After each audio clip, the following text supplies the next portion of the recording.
Hello lamp fans, got a new lamp this week. Hope everybody had a happy holidays and a great new year.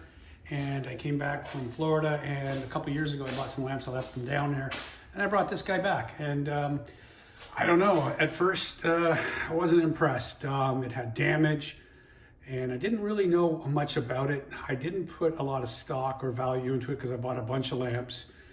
And as I started to look at this closer, it really started to rub off on me. So as you see in my collection, I really focus on center draft lamps, normally glass and brass, typically about 1885 to about 1950 is where I stop. And so anyway, I got this lamp, and as I said, I left it there and I went down, and the shade was cracked on it. It was cracked pretty bad. It's cracked all the way around. In fact, when I went back down last month, it was actually broken. It just fell apart. It finally gave up the ghost. So anyway, I quickly cleaned it and glued it together, and it looks pretty good. It'll never be, worth, a ton of money, but I think it's quite rare. So it's called the Haida lamp. It's made by, or sold by, I should say, Haida Lamp and China Company. And how I know this is because I grabbed my center draft book. And thanks, Bill, for making this book. This makes my life a lot easier. So I used the index, and I took a look at the lamp for starters.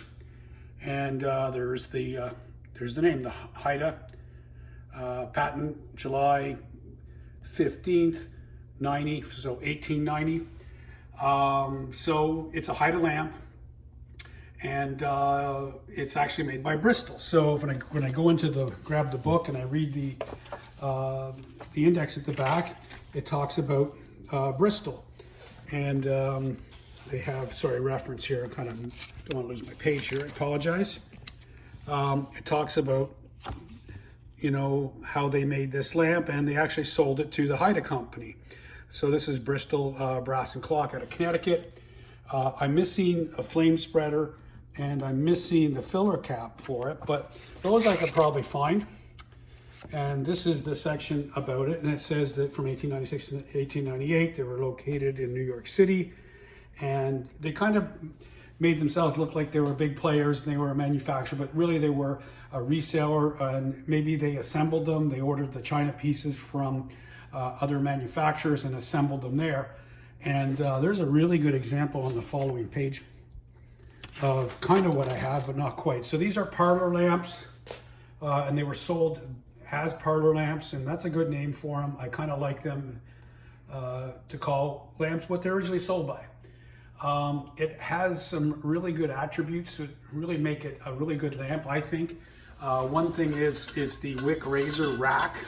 It's very simple. It's just a straight pull, and there's a little thing in there with teeth on it, and it pulls your wick up. Simple sometimes is the best. Doesn't have a wick, but I probably have one. I'll get the filler cap and I'll get that. Came with the, a really nice spider or shade holder, whatever you want to call it, tripod.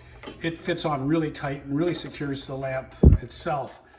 Now the shade, this would be kind of like the other lamp that I showed a few weeks back or a few months back now at this point.